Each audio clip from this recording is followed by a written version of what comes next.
ഇസ്ലാമിന്റെ അടിസ്ഥാന പ്രമാണങ്ങളായ ഖുർആനും സുന്നത്തും വളരെയേറെ പ്രാധാന്യത്തോടെ പരലോകത്തെക്കുറിച്ചും അവിടുത്തെ രക്ഷാശിക്ഷകളെക്കുറിച്ചും വിശദമായി വിവരിക്കുകയും താക്കീത് നൽകുകയും ചെയ്യുന്നുണ്ട്.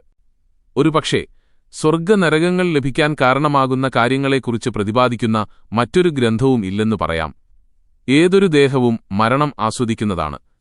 നിങ്ങളുടെ പ്രതിഫലങ്ങൾ ഉയിർത്തെഴുന്നേൽപ്പിന്റെ നാളിൽ മാത്രമേ നിങ്ങൾക്ക് പൂർണ്ണമായി നൽകപ്പെടുകയുള്ളൂ. അപ്പോൾ ആരെ നരകത്തിൽ നിന്നു അകറ്റി നിർത്തപ്പെടുകയും സ്വർഗ്ഗത്തിൽ പ്രവേശിപ്പിക്കപ്പെടുകയും ചെയ്യുന്നുവോ അവനാണ് വിജയം നേടുന്നത്. ഐഹിക ജീവിതം കബളിപ്പിക്കപ്പെടുന്ന ഒരു വിഭവമല്ലാതെ മറ്റൊന്നുമല്ല. വിശ്വസിക്കുകയും സൽക്കർമ്മങ്ങൾ പ്രവർത്തിക്കുകയും ചെയ്തവർക്ക് താഴെഭാഗത്തുകൂടി നദികൾ ഒഴുകുന്ന സ്വർഗ്ഗത്തോപ്പുകൾ ലഭിക്കാനുണ്ടെന്ന് സന്തോഷവാർത്ത അറിയിക്കുക എന്ന് ഖുർആൻ. അവിശ്വസിക്കുകയും നമ്മുടെ ദൃഷ്ടാന്തങ്ങൾ നിഷേധിച്ചു തള്ളുകയും ചെയ്തവർ ആരോ അവരായിരിക്കും നരകാവകാശികൾ. അവരതിൽ നിത്യവാസികളായിരിക്കും. അല്ലാഹു ആകാശങ്ങളെയും ഭൂമിയെയും സൂര്യൻ, ചന്ദ്രൻ, കോടാനുകോടി നക്ഷത്രങ്ങൾ തുടങ്ങിയവയെയും 6 ദിവസം കൊണ്ട് സൃഷ്ടിച്ചു. പിന്നീട് ഭൂമിയെ മനുഷ്യർ ഉൾപ്പെടെയുള്ള ജീവജാലങ്ങളെക്കൊണ്ട് നിറച്ചു. അല്ലാഹു മനുഷ്യരെ സൃഷ്ടിച്ചിട്ടുള്ളതു തന്നെ അവനെ ഇബാദത്ത് ചെയ്യാനായിട്ടാണ് എന്നു പ്രത്യേകമായി ഉണർത്തുകയും ചെയ്തു. ജീവൻ ഉത്ഭവിച്ചത് ജലത്തിൽ നിന്നാണെന്നും മനുഷ്യരെ സൃഷ്ടിച്ചത് മണ്ണിൽ നിന്നാണെന്നും അദൃശ്യസൃഷ്ടികളായ മലക്കുകളെ പ്രകാശത്തിൽ നിന്നാണെന്നും അല്ലാഹു നമുക്ക് അറിവ് നൽകിയിട്ടുണ്ട്. ആദിമ മനുഷ്യർ ആദം നബിയും ഹവ്വ ബീവിയുമാണല്ലോ. ക്രമേണ സന്താനോൽപാദനത്തിലൂടെ ജനങ്ങളുടെ എണ്ണം വർദ്ധിച്ചു ഇന്നത്തെ നിലയിൽ എത്തിച്ചേർന്നിരിക്കുന്നു. നാം അധിവസിച്ചുകൊണ്ടിരിക്കുന്ന ഈ ലോകം കേവലം നശ്വരമാണെന്നും ഇഹലോക ജീവിതത്തിനു ശേഷം അനശ്വരമായ പരലോക ജീവിതമുണ്ടെന്നും ഇഹലോക ജീവിതം പ്രവർത്തനത്തിന്റെയും പരലോക ജീവിതം പ്രതിഫലത്തിന്റെയുമാണെന്നും പരലോകത്തിൽ സ്വർഗ്ഗമെന്നും നരകമെന്നും ശാശ്വതമായ സങ്കേതങ്ങളുണ്ടെന്നും ഇഹലോകത്തിൽ അല്ലാഹുവിന്റെ കൽപ്പനകളനുസരിച്ച് സന്മാർഗികളായി ജീവിച്ച് ഈമാനോടെ മരിക്കുന്നവർക്ക് സ്വർഗ്ഗവും, കൽപ്പനകൾ നിഷേധിച്ച് സത്യനിഷേധികളായി ജീവിച്ച് ഈമാനില്ലാതെ മരിക്കുന്നവർക്ക് നരകവുമായിരിക്കും പ്രതിഫലമായി ലഭിക്കുകയെന്നുമാണ് ഇസ്ലാമിക ആദർശങ്ങളിലെ സുപ്രധാനമായ ഒരു കാര്യം. ഇഹലോകത്തുള്ളപ്പോൾ സന്മാർഗജീവിതം നയിക്കാനുള്ള ഒരു ഉദ്ബോധനവും കൂടി ഇതിലടങ്ങിയിട്ടുണ്ട്. മരണപ്പെട്ട മനുഷ്യൻ ഖിയാമത്ത് നാൾ വരെ ഏതവസ്ഥയിലാണ്, അവർക്ക് വല്ല രക്ഷയോ ശിക്ഷയോ ഉണ്ടോ എന്ന് ഖുർആന്റെയും സുന്നത്തിന്റെയും അടിസ്ഥാനത്തിൽ നമുക്ക് പരിശോധിക്കാം. ഖുർആൻ അൽ-അൻആം 93 പറയുന്നു, അക്രമികൾ മരണത്തിന്റെ കഠിനാവസ്ഥയിൽ കിടക്കുകയും മലക്കുകൾ അവരുടെ കൈകൾ നീട്ടിക്കൊണ്ട് നിങ്ങളുടെ ആത്മാവിനെ പുറത്തേക്ക് തള്ളുകയും നിങ്ങൾ അല്ലാഹുവിന്റെ പേരിൽ അസത്യം ജൽപ്പിക്കുകയും അവന്റെ ദൃഷ്ടാന്തങ്ങളെ അഹങ്കാരപൂർവ്വം വെടിഞ്ഞു നിൽക്കുകയും ചെയ്തിരുന്നത് നിമിത്തം ഇന്ന് നിന്ദ്യമായ ശിക്ഷ നിങ്ങൾക്ക് പ്രതിഫലമായി തരുന്നതാണ് എന്ന് അവരോട് പറയുകയും ചെയ്യുന്ന സന്ദർഭം കണ്ടിരുന്നെങ്കിൽ അതൊരു ഭയങ്കര കാഴ്ച തന്നെയാണ്. ഇന്ന് നിന്ദ്യമായ ശിക്ഷ നിങ്ങൾക്ക് പ്രതിഫലം തരുന്നതാണ് എന്ന് മരണവേളയിൽ മലക്കുകൾ പറയുന്നതിൽ നിന്ന് മരണത്തെ തുടർന്നുകൊണ്ടുതന്നെ അവർ ശിക്ഷ അനുഭവിക്കുമെന്ന് വ്യക്തമായിരിക്കുന്നു. അൽ-അൻഫാൽ 50 അല്ലാഹു പറയുന്നു, അവിശ്വാസികളെ അവരുടെ മുൻഭാഗങ്ങളിലും പിൻഭാഗങ്ങളിലും അടിച്ചുകൊണ്ട് മലക്കുകൾ മരണപ്പെടുത്തുകയും ജ്വലിക്കുന്ന തീകൊണ്ടുള്ള ശിക്ഷ നിങ്ങളൊന്ന് രുചിച്ചു നോക്കുക എന്നവരോട് പറയുകയും ചെയ്യുന്ന സന്ദർഭം താങ്കൾ കണ്ടിരുന്നെങ്കിൽ അതൊരു ഭയങ്കര കാഴ്ച തന്നെയാണ്. ഈ വാക്യം മൂലവും അവിശ്വാസികൾ മരണത്തോടുകൂടി തന്നെ ശിക്ഷ അനുഭവിക്കുമെന്ന് തെളിയുന്നുണ്ട്. ചെങ്കടലിൽ മുക്കി നശിപ്പിക്കപ്പെട്ട ഫിർഔനെയും അവന്റെ ജനതയെയും കുറിച്ച് അല്ലാഹു ഇങ്ങനെ പ്രസ്താവിക്കുകയുണ്ടായി, രാവിലെയും വൈകുന്നേരവും അവരെ നരകത്തിന്റെ മേൽ പ്രദർശിപ്പിക്കപ്പെടും. ഫിർഔനെയും അവന്റെ ജനതയെയും കഠിനമായ ശിക്ഷയിൽ കടത്തുക എന്നു ഖിയാമത്തുനാളിൽ പറയപ്പെടും. ഫിർഔനും അവന്റെ കൂട്ടുകാരും ഖിയാമത്തുനാൾ വരെ ശിക്ഷിക്കപ്പെടുന്നുണ്ടെന്ന് ഈ വാക്യം സ്പഷ്ടമായി തന്നെ തെളിയിക്കുന്നു. നൂഹ് നബിയുടെ ജനതയെക്കുറിച്ച് അല്ലാഹു പറയുന്നത് കാണുക, അവരുടെ കുറ്റങ്ങൾ കാരണമായി അവർ വെള്ളത്തിൽ മുക്കി നശിപ്പിക്കപ്പെട്ടു. ഉടനെ അവർ അഗ്നിയിൽ പ്രവേശിപ്പിക്കപ്പെടുകയും ചെയ്തു. പരലോകത്ത് വെച്ചുള്ള ശിക്ഷയ്ക്കു പുറമെ അക്രമികൾക്ക് വേറെയും ശിക്ഷയുണ്ട് എന്ന് ഖുർആൻ സ്പഷ്ടമാക്കിയിട്ടുണ്ട്. ഇഹലോക ശിക്ഷയും ബർസഖിൽ വെച്ചുള്ള ശിക്ഷയും ഇതിലുൾപ്പെടുമെന്ന് പല മുഫസ്സിറുകളും രേഖപ്പെടുത്തിയിരിക്കുന്നു. വേറെയും ശിക്ഷയുണ്ട് എന്നതിന്റെ ഉദ്ദേശ്യത്തെപ്പറ്റി ഖബർ ശിക്ഷയാണെന്നാണ് ഇബ്നു അബ്ബാസ് തങ്ങൾ പറയുന്നത്. ഖബർ ശിക്ഷ സത്യസന്ധവും വിശ്വസനീയവുമാണെന്നതിന് ധാരാളം ആയത്തുകൾ എടുത്തുദ്ധരിച്ച് ഇബ്നു ഖയ്യിം കിതാബുർ റൂഹിൽ വിശദമായി സംസാരിച്ചിട്ടുണ്ട്. അതിൽ സൂറത്തു തൂരിലെ മേൽപ്പറഞ്ഞ ആയത്തിനു ശേഷം അദ്ദേഹം എഴുതുന്നു, ഇതുകൊണ്ടുള്ള ഉദ്ദേശ്യം വധം കൊണ്ടോ മറ്റോ ഇഹലോകത്തുള്ള ശിക്ഷയോ ബർസഖിൽ വെച്ചുള്ള ശിക്ഷയോ ആകാം. ഏറ്റവും സ്പഷ്ടമാകുന്നത് ബർസഖിൽ വെച്ചുള്ള ശിക്ഷയാണെന്നാകുന്നു. സൂറത്തുസ്സജദ 21 അല്ലാഹു പറയുന്നു, അവർ മടങ്ങേണ്ടതിനായി വലിയ ശിക്ഷയ്ക്കു മുമ്പ് ചെറിയ ശിക്ഷയിൽ നിന്ന് ഒരു ഭാഗം നാം അവരെ ആസ്വദിപ്പിക്കുന്നതാണ്. പരലോകത്തു വെച്ചുള്ളതാണ് ഇതിൽ പറഞ്ഞ വലിയ ശിക്ഷ. ചെറിയ ശിക്ഷയിൽ ഒരു ഭാഗം ഇവിടെ വെച്ച് നൽകുന്നില്ലെങ്കിൽ മറ്റു ഭാഗം ബർസഖിൽ വെച്ചാണ് നൽകപ്പെടുക. അതുകൊണ്ടുതന്നെ ഖബറിലെ ശിക്ഷയ്ക്ക് തെളിവാണ് ഈ വാക്യമെന്ന് ഇബ്നു അബ്ബാസ് തങ്ങൾ തുടങ്ങി പലരും പറഞ്ഞിട്ടുള്ളതാണ്. അത്തൗബ 101 പറയുന്നു, അവരെ നാം 2 പ്രാവശ്യം ശിക്ഷിക്കും, പിന്നീട് കഠിന ശിക്ഷയിലേക്ക് അവർ മടക്കപ്പെടും എന്നതത്രേ ഖുർആൻ വ്യക്തമാക്കിയിട്ടുള്ളത്. അവിടെ 2 പ്രാവശ്യം എന്ന് പറഞ്ഞിട്ടുള്ളത് ഒന്ന് ഇഹലോകത്ത് വെച്ചും മറ്റൊന്ന് ബർസഖിൽ വെച്ചുമാണെന്ന് ഇബ്നു അബ്ബാസ്, ഖതാദ, ഹസൻ തങ്ങൾ മുതലായവർ പറഞ്ഞിരിക്കുന്നു. ദുർമാർഗികൾക്ക് ഖബറിൽ വെച്ച് ശിക്ഷ ലഭിക്കുന്നതുപോലെ തന്നെ സുഹൃതികൾക്ക് സുവാർത്താസന്തോഷങ്ങൾ ലഭിക്കുമെന്നും ഖുർആൻ തെളിവ് നൽകുന്നുണ്ട്. ഖുർആൻ വ്യക്തമാക്കുന്നത് കേൾക്കാം. അല്ലാഹുവിന്റെ മാർഗ്ഗത്തിൽ വധിക്കപ്പെട്ടവർ മരണമടഞ്ഞുപോയവരാണെന്ന് താങ്കൾ ധരിക്കരുത്. പ്രത്യുത അവർ തങ്ങളുടെ രക്ഷിതാവിങ്കൽ ജീവിച്ചിരിക്കുന്നവരാണ്. അവർക്ക് ആഹാരം നൽകപ്പെടുന്നുണ്ട്. സത്യവിശ്വാസം അവലംബിച്ചതിനാൽ നിർഭയരായ ആത്മാക്കളോട് എന്റെ അടിമകളുടെ സമൂഹത്തിൽ പ്രവേശിക്കുക, എന്റെ സ്വർഗ്ഗത്തിൽ കടക്കുകയും ചെയ്യുക എന്ന് പറയപ്പെടുമെന്ന് ഖുർആൻ അൽ-ഫജ്ർ 29:30 കാണാം. ഇങ്ങനെ പറയുന്നത് മരണവേളയിലാണെന്നാണ് സ്വഹാബികളും താബിഉകളും മറ്റും പ്രസ്താവിക്കുന്നത്. അപ്പോൾ സ്വർഗീയ സുഖാനുഭൂതികൾ മരണത്തോടുകൂടി തന്നെ അനുഭവസിദ്ധമാവുമെന്ന് ഈ വാക്യം പഠിപ്പിക്കുന്നു. നിശ്ചയമായും ഈ സമുദായം അവരുടെ ഖബറുകളിൽ വെച്ച് പരീക്ഷിക്കപ്പെടും. നിങ്ങൾ മരിച്ചവരെ ഖബറടക്കാതെ വിട്ടേക്കുമോ എന്ന് ഞാൻ ഭയപ്പെട്ടിരുന്നില്ലെങ്കിൽ ഖബറിലെ ശിക്ഷയിൽ നിന്ന് ഞാൻ കേൾക്കുന്നത് നിങ്ങളെയും കേൾപ്പിക്കുവാൻ അല്ലാഹുവിനോട് ഞാൻ പ്രാർത്ഥിക്കുമായിരുന്നു. ഇങ്ങനെ പറഞ്ഞ ശേഷം ഖബറിലെ ശിക്ഷയെക്കുറിച്ച് അല്ലാഹുവിനോട് അഭയം തേടുവാൻ നബി സ്വഹാബികൾക്ക് നിർദ്ദേശം നൽകി. നമസ്കാരത്തിലെ അവസാനത്തെ അത്തഹിയ്യാത്ത് ഓതിയ ശേഷം 4 കാര്യങ്ങളെക്കുറിച്ച് അല്ലാഹുവിനോട് അഭയം തേടുവാൻ നബി കൽപ്പിച്ചിട്ടുണ്ട്. അവയിൽ ഒന്ന് ഖബറിലെ ശിക്ഷയാണ്.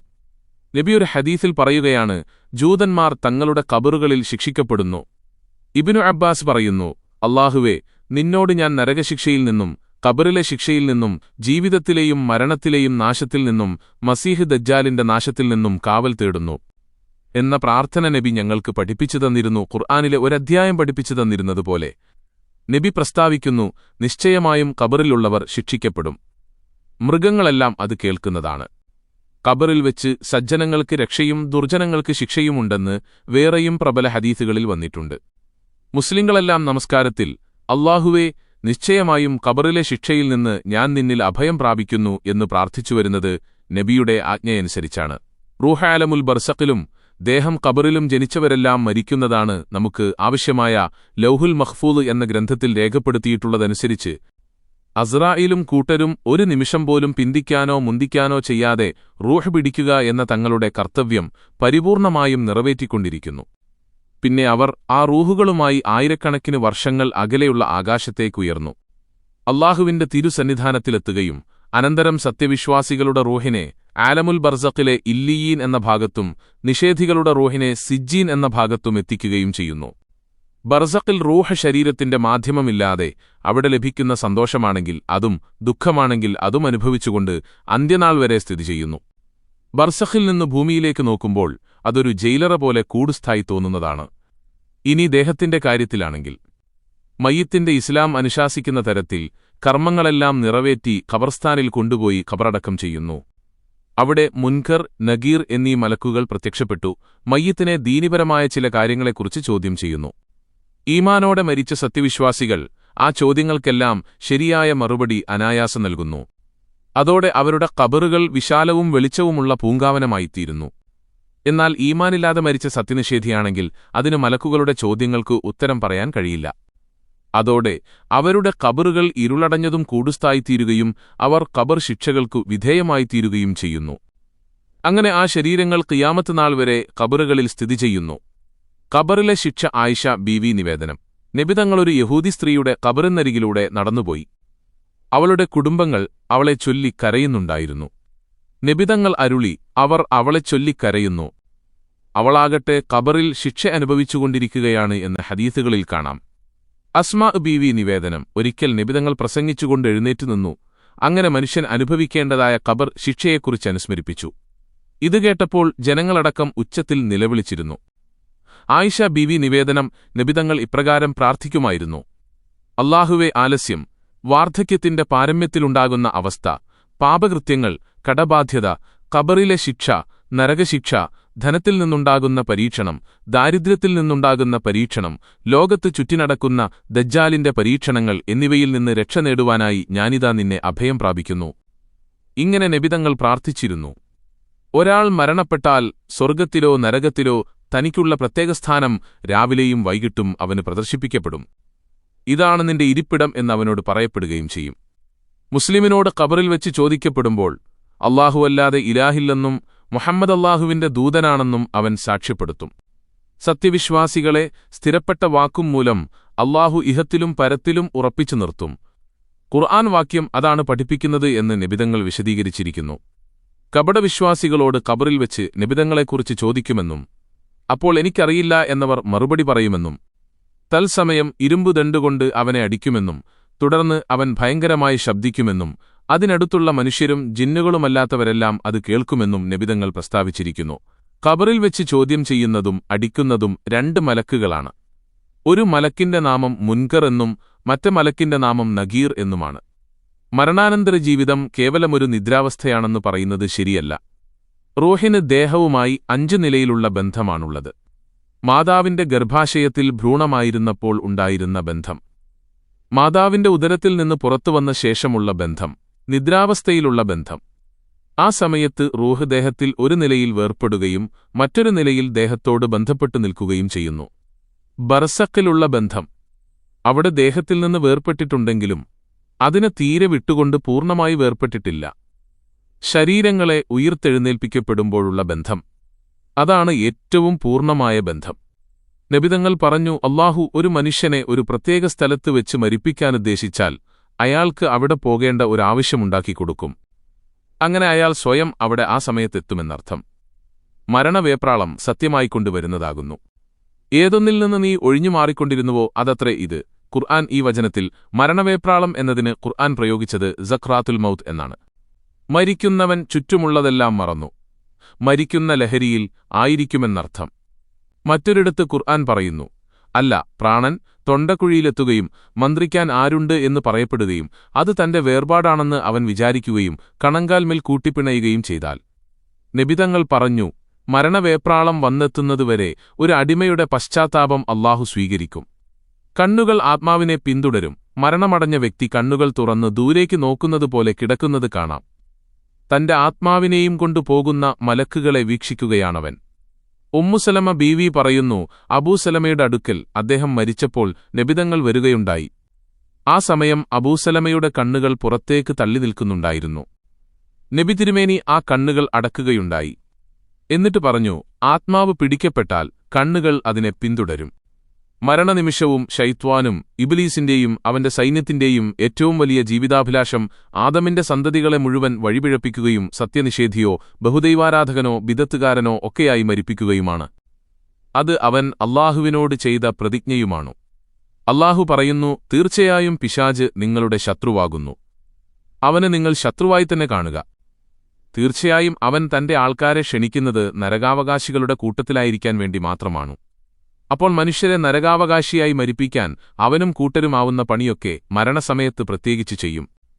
നിബിതങ്ങൾ പ്രാർത്ഥിക്കുകയും നമുക്ക് പഠിപ്പിക്കുകയും ചെയ്ത ഒരു പ്രാർത്ഥന ഇങ്ങനെയാണ്: അല്ലാഹുവേ, പടുവാർദ്ധക്യത്തിൽ നിന്നും ചതഞ്ഞു മരിക്കുന്നതിൽ നിന്നും മുങ്ങിമരിക്കുന്നതിൽ നിന്നും മരണസമയത്ത് ശൈത്വാന്റെ ഉപദ്രവത്തിൽ നിന്നും നിന്നോട് ഞാൻ കാവൽ തേടുന്നു. ഒരു മനുഷ്യനെക്കുറിച്ച് ഇബ്ലീസ് അവന്റെ അനുയായികളോട് അവന്റെ സംഘത്തിൽപ്പെട്ട മറ്റ് ശൈത്വാന്മാരോട് പറയും, ഇപ്പോൾ പിടിച്ചോ, ഇപ്പൊ കിട്ടിയില്ലെങ്കിൽ പിന്നെ നിങ്ങൾക്കവൻ ഒരിക്കലും കിട്ടില്ല. വിശ്വാസിയായ നല്ല മനുഷ്യന്റെ മരണം. ബറാഉബ്നു ആസിബ് എന്നവർ പറയുന്നു, അൻസാറുകളിൽപ്പെട്ട ഒരാളുടെ ജനാസയിൽ ഞങ്ങൾ നബിതങ്ങളുടെ കൂടെ പുറപ്പെട്ടു. അങ്ങനെ ഞങ്ങൾ ഖബറിന്റെ അടുത്തെത്തി. ഖബർ കുഴികൾ മുഴുവനായിരുന്നില്ല. അപ്പോൾ നബിതങ്ങൾ അവിടെ ഒരിടത്തിരുന്നു. നബി തിരുമേനിയുടെ ചുറ്റും ഞങ്ങളും സ്വഹാബികൾ ഇരുന്നു. ഞങ്ങളുടെ തലകൾക്ക് മുകളിൽ പക്ഷികളുള്ളതുപോലെ അത് പാറിപ്പോവാതിരിക്കാൻ എത്രമാത്രം നിശ്ചലമായിരിക്കുമോ അതുപോലെ ഞങ്ങളെല്ലാം നബി പറയുന്നത് കേൾക്കാൻ ശ്രദ്ധിച്ചിരുന്നു. നബിയുടെ കൈയിലൊരു വടിക്കഷ്ണമുണ്ട്, അതുകൊണ്ട് അദ്ദേഹം മണ്ണിൽ കുത്തിക്കൊണ്ടിരുന്നു. പിന്നെ അവിടുന്ന് തലയുയർത്തിക്കൊണ്ടു പറഞ്ഞു, നിങ്ങൾ ഖബറിലെ ശിക്ഷയിൽ നിന്ന് അല്ലാഹുവിനോട് അഭയം തേടുക. ഇതുതന്നെ അദ്ദേഹം 2-3 തവണ ആവർത്തിച്ചു. ശേഷം അവിടുന്ന് പറഞ്ഞു, സത്യവിശ്വാസിയായ ഒരടിമ ദുനിയാവുമായുള്ള ബന്ധം വെടിയുകയും പരലോകത്തെ അഭിമുഖീകരിക്കുകയും ചെയ്താൽ ആകാശത്തുനിന്ന് ചില മലക്കുകൾ ഇറങ്ങിവരും. അവരുടെ മുഖങ്ങൾ സൂര്യനെപ്പോലെ ജ്വലിക്കും. അവരുടെ കൈകളിൽ സ്വർഗ്ഗത്തിലെ കഫൻ പുതപ്പുകളിൽപ്പെട്ട പുതപ്പും സ്വർഗ്ഗത്തിലെ സുഗന്ധവസ്തുക്കളിൽപ്പെട്ട സുഗന്ധവുമുണ്ടായിരിക്കും. അവന്റെ കൺവട്ടത്ത് അവരിയ്ക്കും.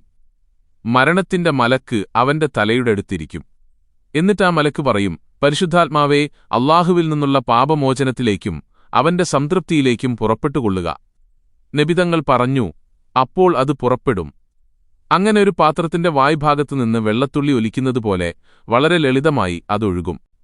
അപ്പോൾ ആ മലക്ക് അതിനെ പിടിക്കും. പിടിച്ചുകഴിഞ്ഞാൽ ഇമ വെട്ടുന്ന സമയം കൊണ്ട് അത് കൂടെയുള്ള മറ്റ് മലക്കുകളെ ഏൽപ്പിക്കും.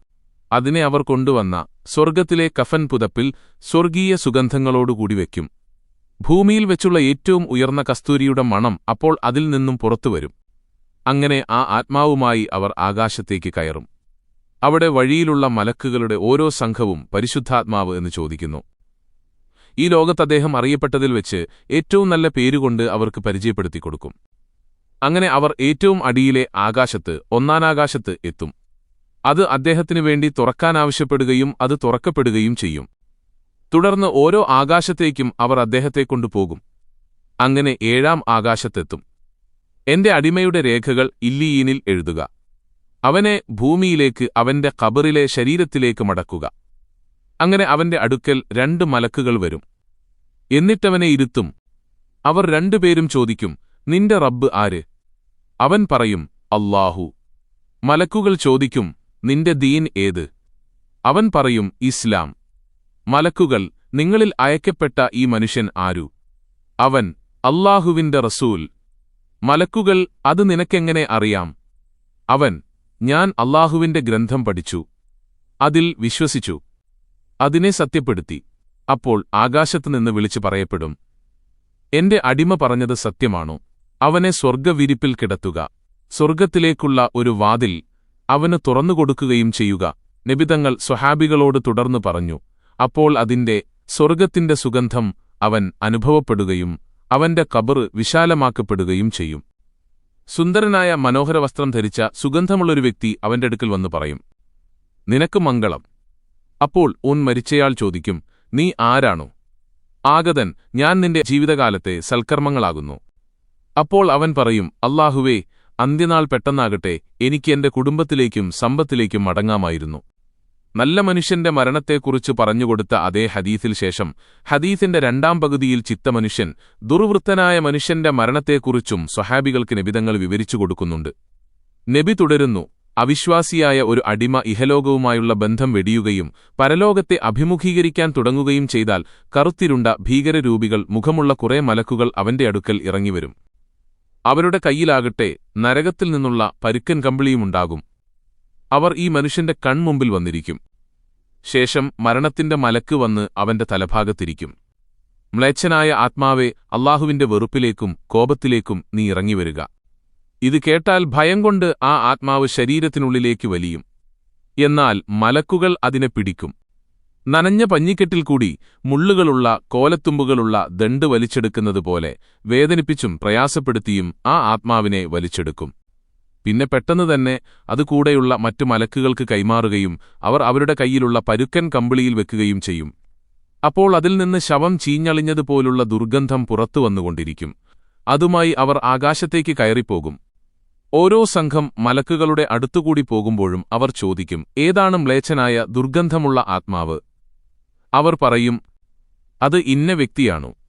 ഭൂമിയിൽ അറിയപ്പെട്ടിരുന്നതിൽ ഏറ്റവും മോശം പേരിൽ അവർ അയാളെപ്പറ്റി പരിചയപ്പെടുത്തിക്കൊടുക്കും. അങ്ങനെ ഏറ്റവും അടുത്ത ആകാശത്തെത്തി 1-ാനാകാശത്ത് അത് തുറക്കാനാവശ്യപ്പെടും. എന്നാൽ അത് തുറക്കപ്പെടുകയില്ല. ഇതുവരെ പറഞ്ഞതിനു ശേഷം നബിതങ്ങൾ ഖുർആനിലെ ഈ വചനം പറഞ്ഞു, അവർക്ക് ആകാശത്തിന്റെ വാതിലുകൾ തുറക്കപ്പെടുകയില്ല, ഒട്ടകം സൂചിക്കുഴിലൂടെ പ്രവേശിക്കുന്നതുവരെ അവർ സ്വർഗ്ഗത്തിലും പ്രവേശിക്കുകയില്ല എന്ന് ഖുർആൻ.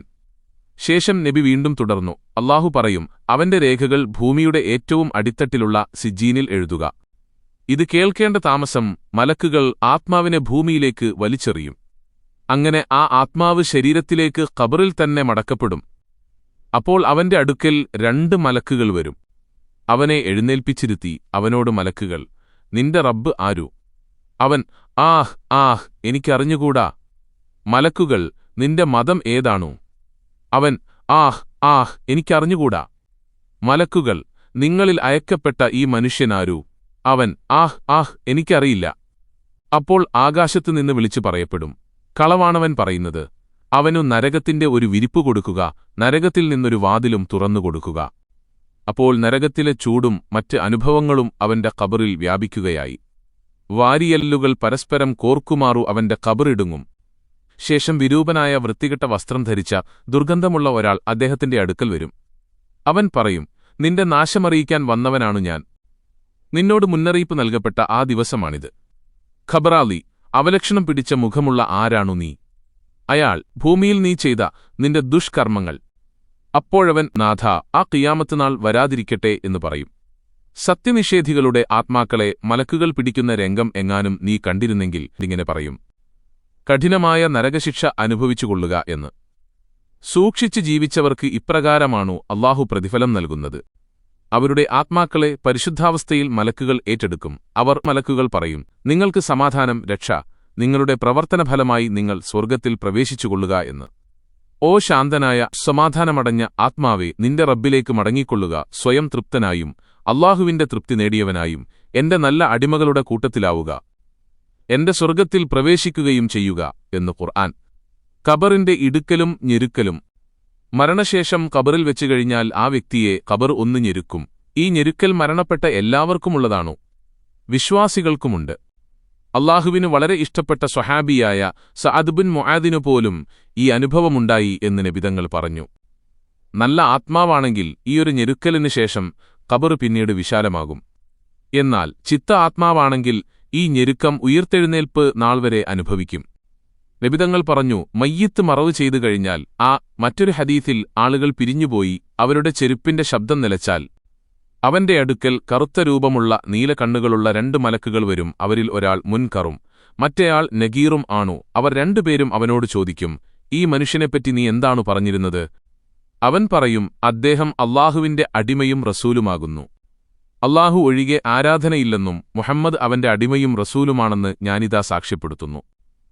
അപ്പോൾ അവർ രണ്ടുപേരും പറയും, നീ ഇത് ജീവിതകാലത്ത് പറഞ്ഞിരുന്നതായി ഞങ്ങൾക്കറിയാം. അങ്ങനെ അവന്റെ ഖബർ 70 മുഴം വിശാലമാക്കപ്പെടും. അവനോട് പറയപ്പെടും, ഉറങ്ങിക്കൊള്ളുക. കുടുംബത്തിലെ ഏറ്റവും പ്രിയപ്പെട്ട വ്യക്തിക്ക് മാത്രം ഉണർത്താൻ കഴിയുന്ന മണവാളന്റെ ഉറക്കം. ഇതുകൂടാതെ അവന് സ്വർഗ്ഗത്തിൽ നിന്നും ഒരു കവാടം തുറക്കപ്പെടുമെന്നും ഖബറിൽ പച്ചപ്പ് നിറയുമെന്നും മറ്റ് സ്വഹീഹായ ഹദീസുകളിലുണ്ട്.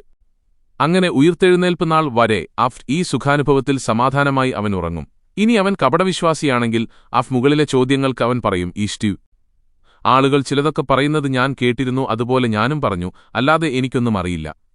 അപ്പോൾ ഭൂമിയോട് പറയപ്പെടും, ഇവന്റെ മേൽ ഇടുങ്ങുക. അപ്പോൾ അത് ഇടുങ്ങും, അവന്റെ വാരിയെല്ലുകൾ പരസ്പരം ചേരുന്നതുവരെ. പിന്നെ അവൻ ശിക്ഷിക്കപ്പെട്ടുകൊണ്ടായിരിക്കും ആ കിടത്തത്തിൽ നിന്ന് എഴുന്നേൽപ്പിക്കപ്പെടുവോളം അന്ത്യനാൾ വരെ. വിശ്വാസിയായ നല്ല ആത്മാവ് മലക്കുകളുടെ ചോദ്യം ചെയ്യലിനു ശേഷം ഉയിർത്തെഴുന്നേൽപ്പുനാൾ വരെ സുഖാനുഭവങ്ങളിൽ മുഴുകി ഉറക്കമായിരിക്കുമെന്ന് ഹദീസുകളിൽ നിന്ന് നാം കണ്ടു. എന്നാൽ പാപം ചെയ്ത ആത്മാക്കളാകട്ടെ ഉയിർത്തെഴുന്നേൽപ്പുനാൾ വരെ ഖബർ ശിക്ഷ അനുഭവിക്കുകയും ചെയ്യും. ഖബറിൽ ലഭിക്കുന്ന വിവിധ ശിക്ഷകളെക്കുറിച്ച് ഒരിക്കൽ നബിതങ്ങൾ സ്വപ്നത്തിൽ കാണുകയുണ്ടായി. ഇത് കേവലം സ്വപ്നമല്ല, പ്രവാചകന്മാരുടെ സ്വപ്നം കളവല്ല, യാഥാർത്ഥ്യമാണു. ഇബ്രാഹിം നബി മകനെ അറുക്കാൻ തീരുമാനിച്ചത് അല്ലാഹു സ്വപ്നത്തിലൂടെ അറിയിച്ചതുകൊണ്ടാണു. യൂസുഫ് നബി ചെറുപ്പത്തിൽ കണ്ട സ്വപ്നം വലുതായപ്പോൾ ഫലിച്ചു. നബിതങ്ങൾ കണ്ട സ്വപ്നം സുദീർഘമായതുകൊണ്ട് അത് ചുരുക്കി മാത്രം പറയാം. നബിതങ്ങൾ പറഞ്ഞു, 2 പേർ സ്വപ്നത്തിൽ എന്റെ അടുക്കൽ വന്നു. അവർ പറഞ്ഞു, വരൂ. ഞാൻ അവരുടെ കൂടെ പോയി. പിന്നീട് കണ്ട ചില കാഴ്ചകൾ, ഒരാൾ കമിഴ്ന്നു കിടക്കുന്നു, മറ്റൊരാൾ വലിയ പാറക്കല്ലുകൊണ്ട് കിടക്കുന്ന ആളുടെ തല എറിഞ്ഞു ചതക്കും. കല്ല് ഉരുണ്ടുപോകും, അത് എടുത്തുകൊണ്ടുവരുമ്പോഴേക്കും തല പഴയതുപോലെയാകും. വീണ്ടും ഇത് തല ചതക്കൽ ആവർത്തിച്ചുകൊണ്ടേയിരിക്കും. ഒരാൾ മലർന്നു കിടക്കുന്നു.